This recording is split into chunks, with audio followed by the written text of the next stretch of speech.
Here's the thing. You're busy. You're a professional.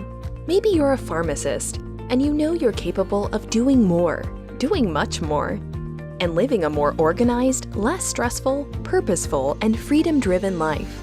Let's talk, let's share, and let's grow together as an industry, as healthcare providers, and as a better unified community. It may seem like some of these things don't easily fit together. After all, what do career coaching, marketing strategy, networking, and pharmacy have in common? Welcome to the RxBuzz. Your host is a pharmacist, a wife, a mother, an entrepreneur, and a proven motivational career coach, Ashlee Kleven Hayes. This is the RxBuzz podcast, a collaboration between Rx Ashlee and the Pharmacy Podcast Network.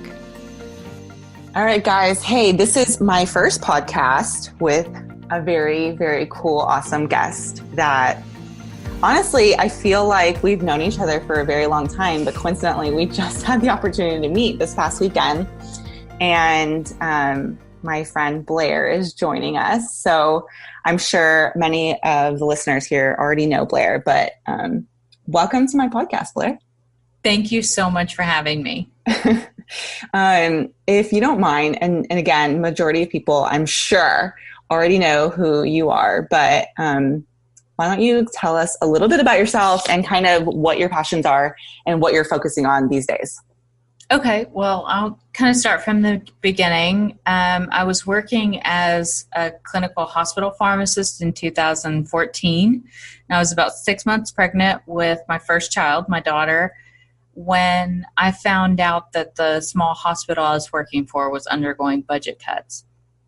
So essentially, I lost my job, lost the benefits, all of that stuff, and had essentially no safety net. So some of the stuff that we talk about and you talk about on your podcast, you know, having a good network and building these transferable skills, I had done none of that at the time. You were pregnant when this happened? Like, yes. Actually, oh my gosh. I was 6 months pregnant. So it was 2014, around April of 2014. And I had my daughter in July. So it was not a good time to be looking for a new full-time job because I was pregnant and I was going to be like, oh, by the way, I'm only going to work for 3 months and then I'm going to take a maternity leave. So what I did was, instead of going back to full-time employment, I actually kind of had like something in the back of my mind that I was like, you know what, I'm never going to put all my eggs in one basket. I'm going to go out and get all these income streams and really focus on, you know, just making sure this never happens again. And I went out and I got like 12 jobs. I'm not kidding. I turned in like 12 W-2s the next year. Like pharmacy jobs or? Yes, like relief PRN pharmacy jobs. So, I mean, I was just working at one place maybe once a month or once every couple of months, but I was filling in at all these different places as a relief pharmacist. What did that look like logistically? Like, were you on call and they, like, the next day they would come in, or you would get scheduled? But 12 is a lot. Right. So it really depended. Some of the places where I was working for these independents were scheduled. Like, one of them likes to have every Thursday off. So I knew I was going to be at that one every Thursday. But then the rest of them, they kind of just knew me, and I put my name out there as a PRN person if they needed a day off or they needed to take their kid to a doctor's appointment or whatever. So I would have those last minute calls and, you know, Blair, can you cover like tomorrow or whatever? And sometimes I could do them and sometimes I couldn't. But what that allowed me to do was to try a bunch of different places and figure out what I liked, and also really get exposed again to the independent community pharmacy. And through that, they knew, one store in particular knew I had a background in clinical hospital, so they asked me to take over their MTM program. And so I started doing their MTM program, and I just fell in love with it. So then I was like, I'm going to do this full time. Like, I'm going to build my MTM practice. This is what I want to do. So got on Google and started like looking up, trying to figure out how to start an MTM consulting business. And was there anything? There was nothing. There was nothing. Yeah. So I was like, I'll just figure it out myself. And eventually I did. I kept watching these webinars and reading white papers and all this stuff. And I was able to figure it out enough to where I felt comfortable with MTM. And I was writing about it on my blog. So I have had blogs in the past, and I will not share the domains because I don't want anyone to go back and read them. I would love to see what your precious little heart were talking about. It was bad. Well before you were ever established. But now, so, then like I really started focusing on what I was doing with MTM consulting and some of the really cool like opportunities I was seeing for pharmacists. One of them being like pharmacogenomic testing, for example. And as I was writing about it and sharing this blog on LinkedIn, pharmacists were coming to me saying, how do I do this too? Like, I want to learn how to be an independent consultant.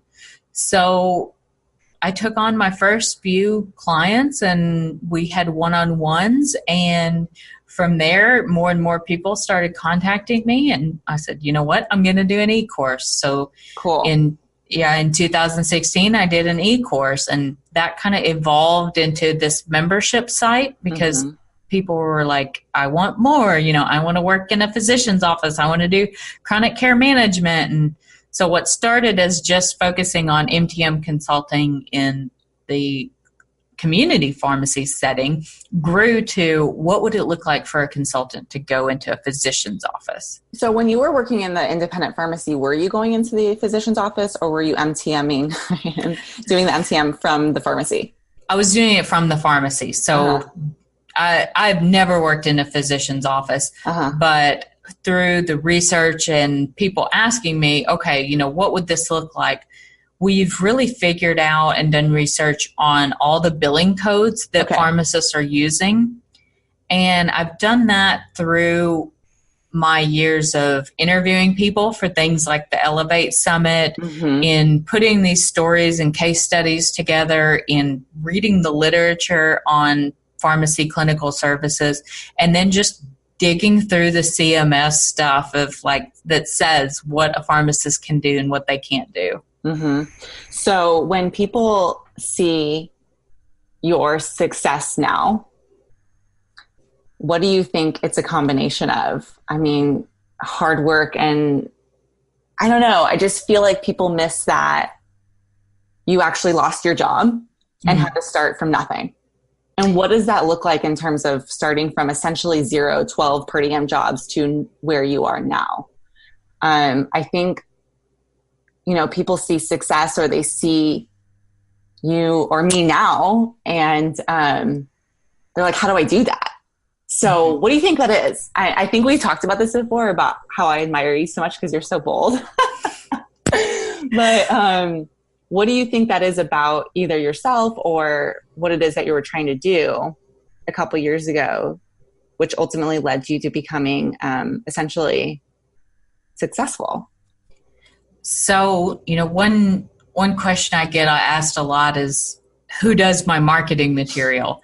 And, the emails look good or the graphics look good or whatever. And I'm like, yeah, but you didn't see what this stuff looked like in 2015. I've been working on this for 3 years. So what the stuff I'm putting out now, you can't compare your first draft to my 50th draft. You can't compare yourself to someone that has been working on their business for this long. So when I first started in 2015, I hired a business coach to help me because I thought that was what I needed to be legit, to be able to offer, these business coaching services to other pharmacists. I needed to invest in business coaching services for myself. And so I've always been a fan, and this. I've always not been afraid to invest in people that know more than me about stuff. I've got a sales coach. I've got a speaking coach. I've got a business coach. Yep. I mean, I have a web developer. I have all these people that I've hired to help me. So I'm not in a bubble. I really, if I don't know something, I reach out to others to help me. But on the other hand of that, when my business coach says, Blair, you've got to do a webinar and completely change your prices, like he did 2 weeks ago, even though it scared me to death and it really made me super uncomfortable to put myself out there like that on a live webinar and change everything about my business. I knew that he was right, and I knew I had to take action on it. So my advice for people that are wanting to start any kind of business, whether it be consulting or an online business, is to seek help and then get comfortable being uncomfortable. Yeah, that's my jam. One of the things that we talked about, and just for the listeners, Blair and I just so happened to be together this past weekend in Nashville. Blair led a mastermind group in which she invited me to, which was fantastic. And I'm sure we'll get to that in a second. But one of the things that we kind of bonded over was the fact that we both have invested a ton of money, a ton, kind of too much probably, in ourselves. And what we mean by investing in ourselves is by coaching and hiring people who can support us in ways that we've never been supported before. So both Blair and I think another thing we have in common is we both come from essentially a clinical background. I mean, Blair was a pharmacist, truly acting as an MTM, liaison, and I came from the hospital side.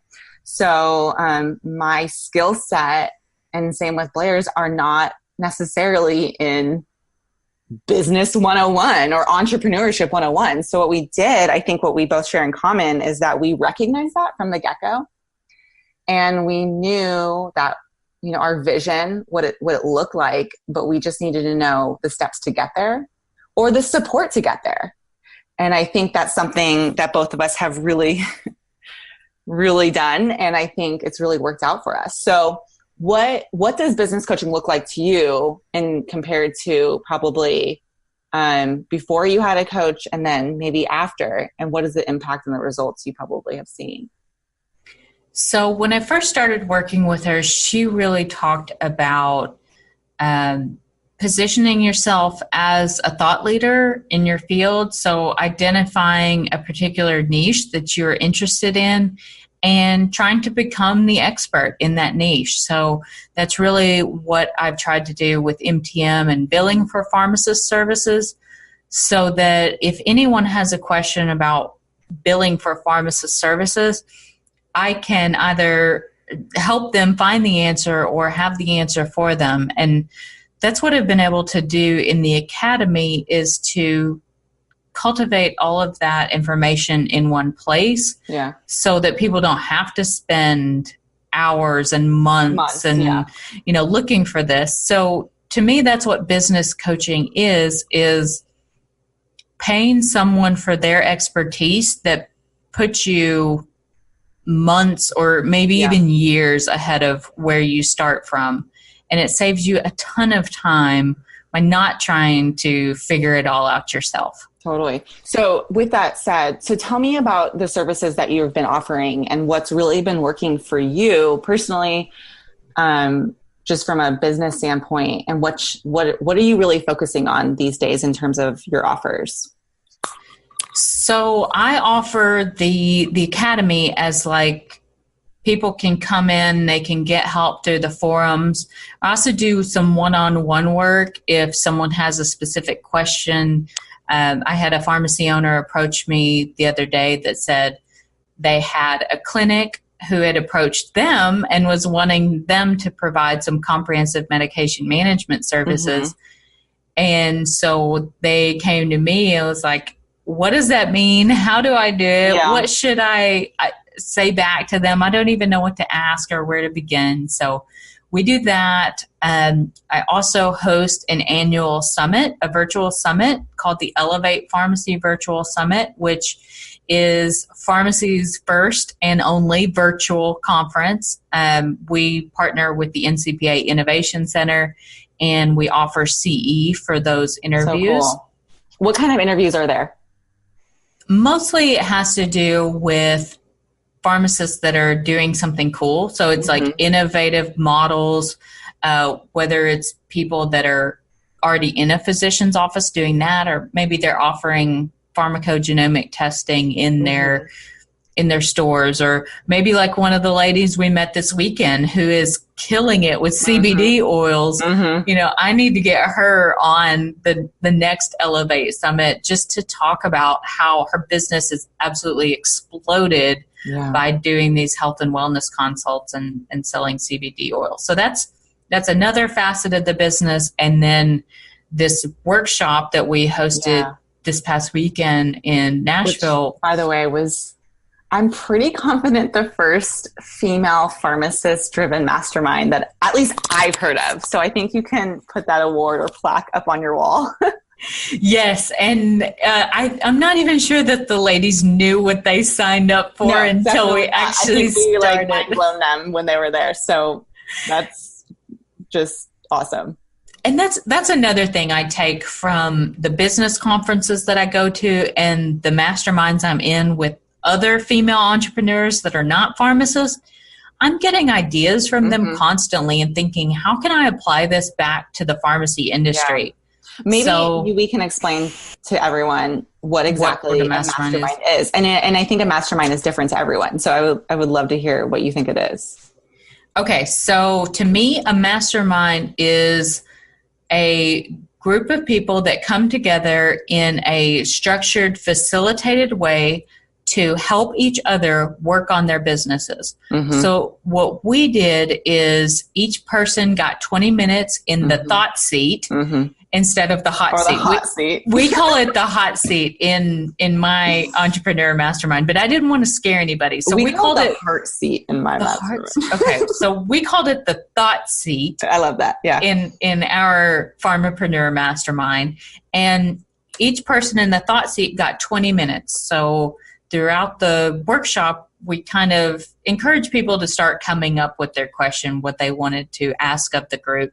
So 20 minutes on the clock, ask your question, and then for the next 20 minutes, nobody is allowed to talk about anything that doesn't relate directly to your business. So we're really digging in. We're asking you questions about it. We're asking, what have you already tried? And what do you think about this? And I mean, I don't know about you, but I thought that there was some pretty magical moments that happened. Oh, for sure. I mean, how many, so there was 8 or 9 of us, 10? I don't remember.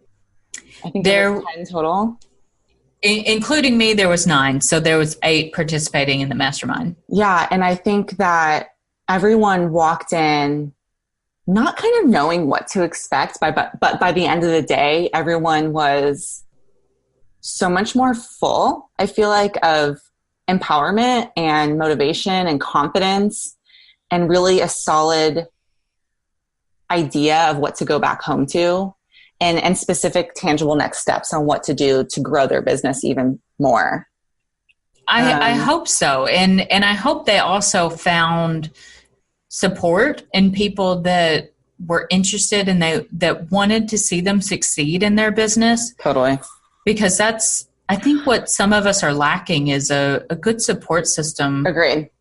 Yeah. I mean, I think, so entrepreneurship to me personally has been 50% about just going out and doing things and testing the waters. And then 50% really having the mindset of kind of showing up as your best self and your true authentic self, but also what's the worst that happens. And then simultaneously, if you can have that support system behind you, like this mastermind, like our other business coaches, like our other mastermind groups, I mean, that is really, I feel like the formula for success in a business and growing a business.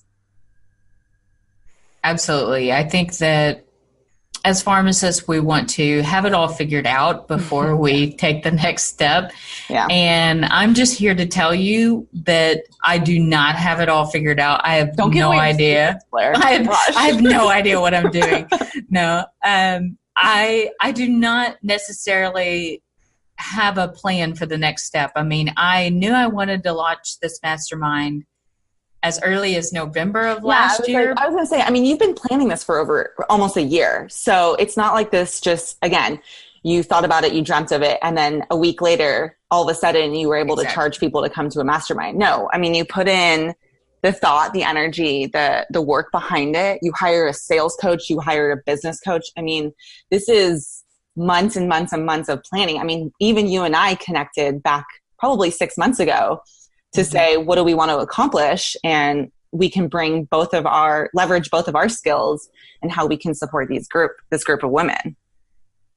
Yeah, absolutely. So, I think as pharmacists, we default to like, I've just got to get all my ducks in a row. I just got to do a little bit more research. I just got to have all the information and figure out what my next steps are. And I'm like, sometimes, just to be honest, your next step will not reveal itself until you start trying something. And you may try a few things before something really sticks.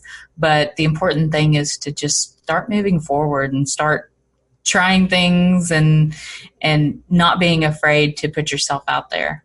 Agreed. And I think, I talked to a client today, and she was like, I don't have everything planned out, and I've been waiting, and I've been, I want to get my business cards, and I want to get my domain, and I want to get my business license. I'm like, you haven't even started. How do you know you even like it? If you haven't, you've been thinking about it for months. And while I think thoughts are awesome, I think engagement and having clarity and just doing it is so much more important than just all the aesthetics and all the things. Absolutely. I'm like, don't waste your time on a logo if you don't even know if someone's willing to hire you. So I promote minimum viable product. Totally. And figuring out who your target market is, who your audience is first, who you want to work with, and what you want to do. and how you're going to provide value to that person. Exactly. Okay, so I have another question. So when you lost your job and you went from a nice cushy salary to like zero, I'm assuming. What was that experience for you in the fact that you had to really build yourself up again, and now you're doing well? So I think a lot of people I talk to, a lot of people reach out to me and I have these cool ideas. I want to do X, Y, Z, but I need to make X amount of money. And it's hard for me to navigate that path for them, because sometimes you just have to essentially recreate the whole brand of yourself, the whole career, the whole vision. And sometimes that means maybe taking a financial hit for a little bit. Yeah. Not necessarily being, zero, but maybe a little bit backwards before you plunge forward. And I think that holds a lot of people back, Blair, like a ton of people back. So what was that experience like for you? And how do you think it's kind of helped you essentially go from nothing to something?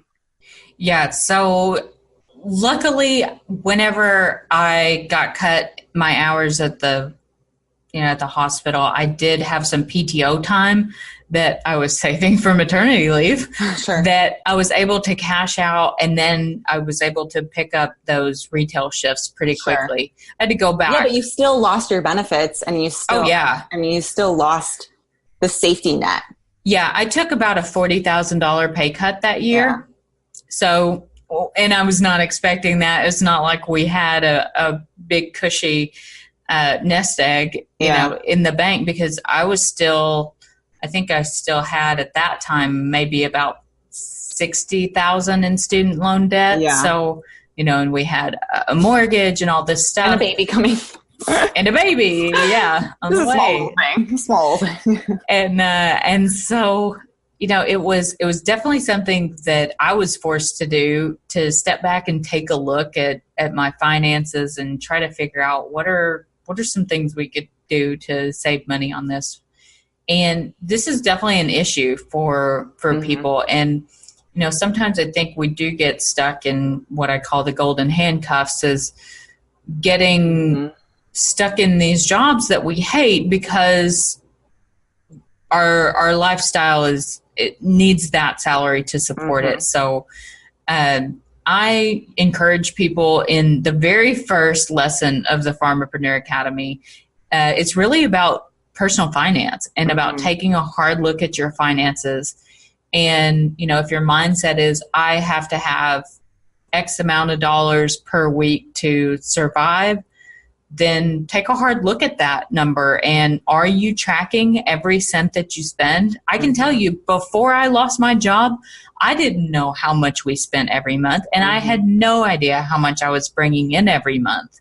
So that was step number one, to get everything put together in mint.com is still the budgeting software that I use. But that was such a game changer for me, and really so freeing to me to see how little we could spend each month. I'm serious. I think that's a big driver, what holds people back, to be honest. I know you see it too. And when you have limitations and restrictions like that, everyone comes from a different background. Like, I recognize some people are just, they're in a totally different mindset and they're in a totally different position in their life. And there's those unique people that just can't afford not to do it. But do you think that actually, I don't know, the more and more I think about it, maybe it's that they're doing it to themselves too? Well, so what I recommend to people now is don't put yourself in that position. Yeah, exactly. Start building a side business now. Yes. Yes. So yes. I'm offering a free webinar on October 21st, and it's about the five mistakes most pharmacists make in their careers. Can you tell me the first one? So it's based on my own story. So it's prevention. Yeah. So prevention and creating your safety net, whether that's a financial safety net, a skills safety net, a network safety net, start building that before you need to call on it. I totally agree. The best time to look for a new job or a new position or to start something new is while you're actually in a position.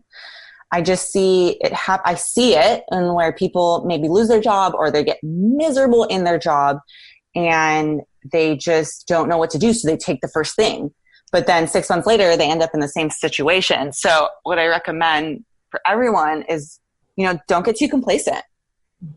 You never know, unfortunately. And the network is way more important than any resume, in my opinion. Your network and your people skills and your connections on how you make people feel and what you do for others is so valuable, worth more than anything else. So, tangible takeaway for people that are thinking about building a side business, and if that side business happens to be consulting, is to start forming relationships with providers in your area, with independent pharmacy owners in your area. Who are the people that are offering innovative services, and who are the pharmacies that are doing point of care testing and just cool stuff like that. And start getting to know those people and creating relationships with them, because you never know. I've got pharmacists who are in the academy that have left their jobs and are doing consulting. Some of them that doing consulting has made them realize that they actually like their jobs and are more fulfilled doing that. And so that's okay too. I want to give pharmacists at least some kind of safety net or some kind of alternative opportunity that helps them kind of get out of their funk. Totally. So who is the most perfect client for you to sign up for in the academy? Like who would it be? Who should turn to you at what point of their career? Oh, that's a good question.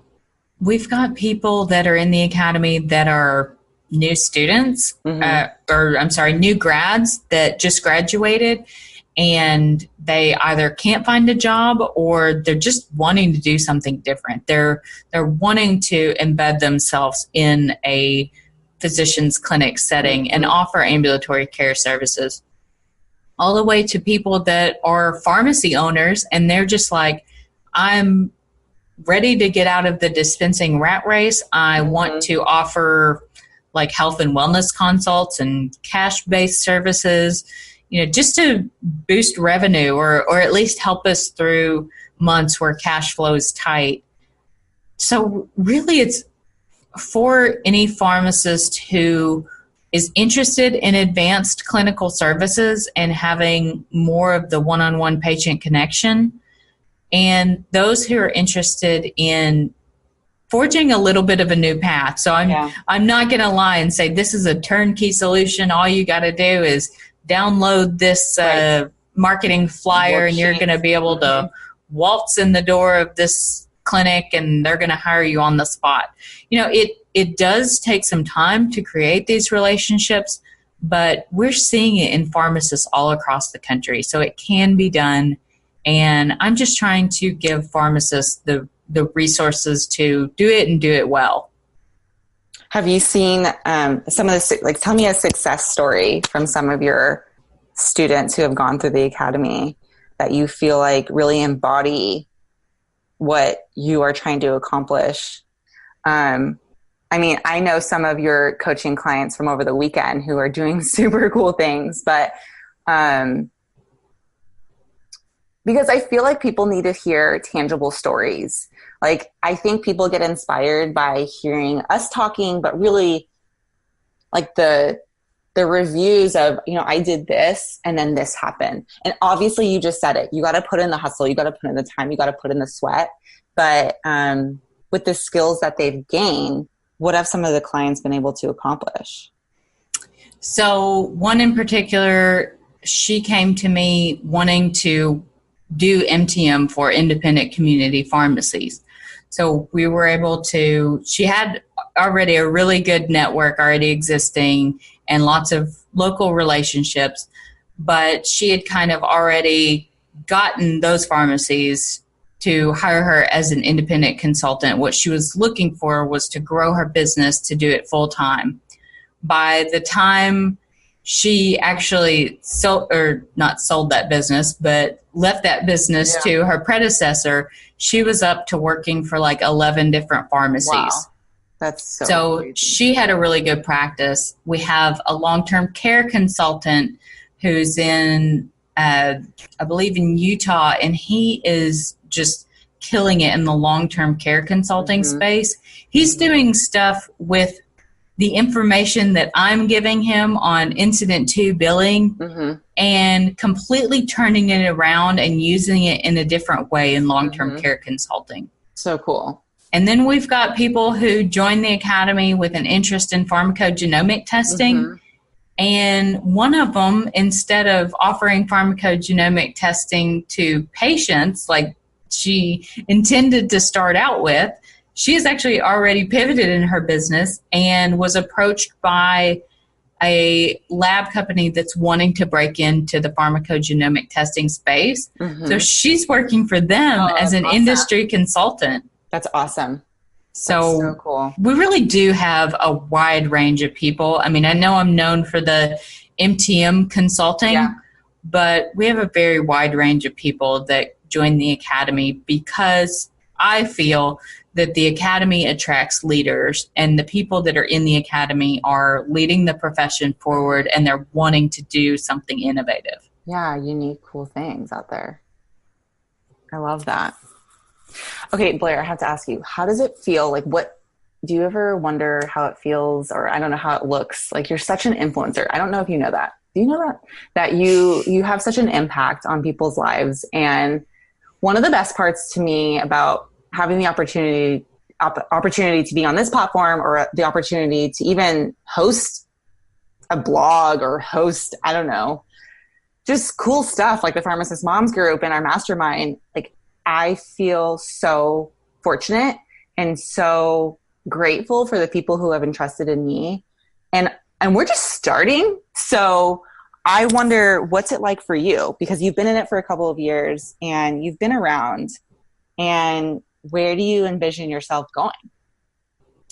Oh, that's a tough question of I know.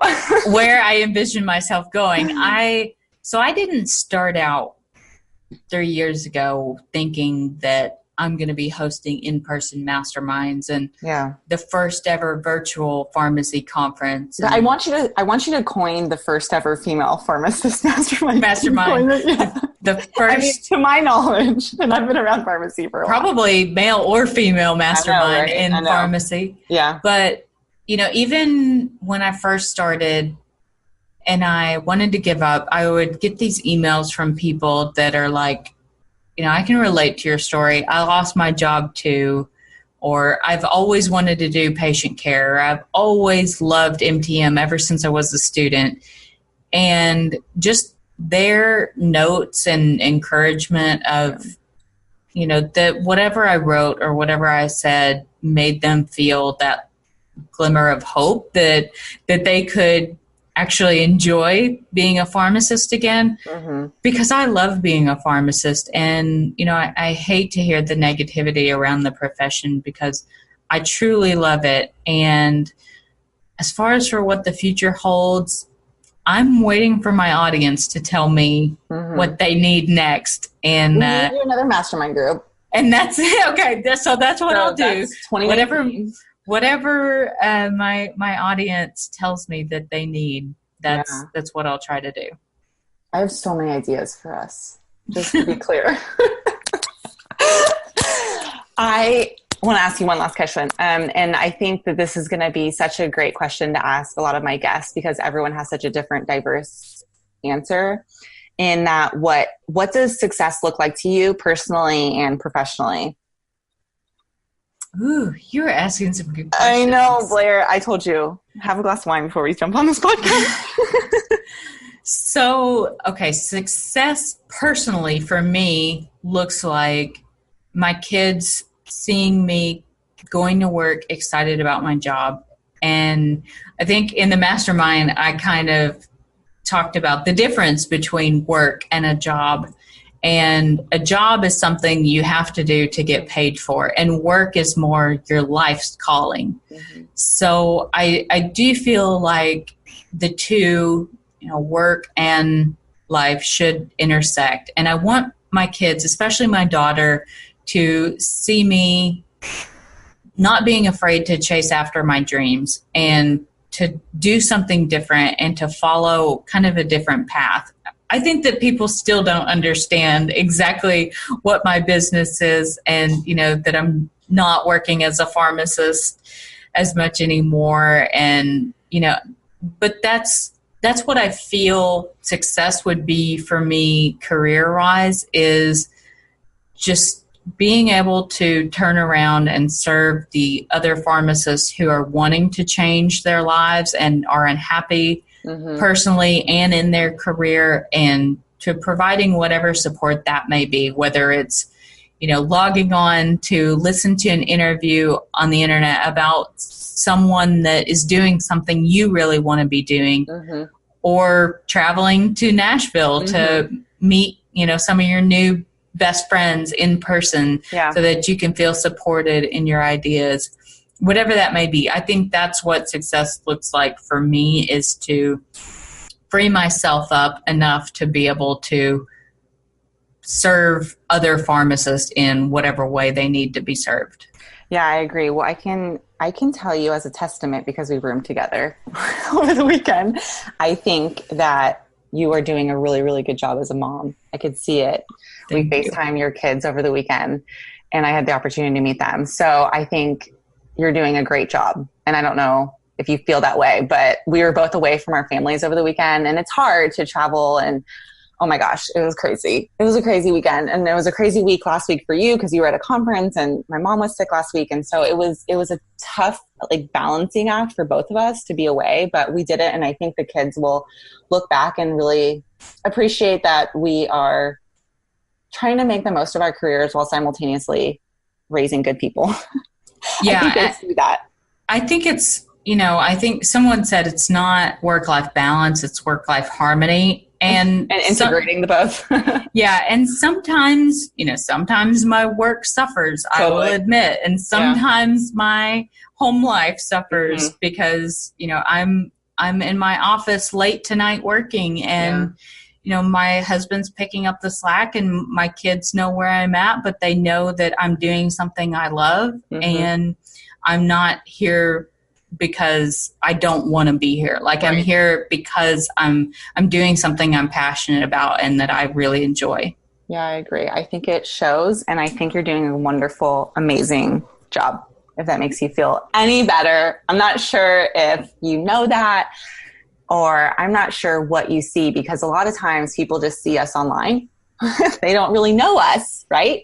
They don't know that on Friday night we show up wearing the same exact colors. They don't know that we drank the same wine. They don't know that we're actually people. And at the end of the day, we're just trying to navigate our own career paths too. Absolutely. And whatever I can do to support people out there, I am always available. The website is btpharmacyconsulting.com. And you can get a hold of me. I answer every email I get, not immediately, but I will answer them, and I read every single one of them. So if you're listening to this and you're out there struggling with next steps in your career, myself or Ashlee, we are here to help you and here to support you in whatever that path may be. Blair, thanks for being my first guest. Woo! We did it. Thank you so much for having me. I really enjoyed it. Of course, this was fun. This was just the beginning. If this was your first time listening to the RxBuzz, we welcome you and thank you for giving us a chance. And if you're an old friend, one of our subscribers, we cherish you and look forward to hearing from you. And now, we need your help. We ask that you share this podcast with just one person you know who's in the healthcare industry. If this podcast can help just one person, we believe it will have a chain reaction, having an impact on dozens, hundreds, thousands, and someday, millions of people. Thank you for your help. We truly appreciate you. And thank you for listening to the RxBuzz, part of the Pharmacy Podcast Network.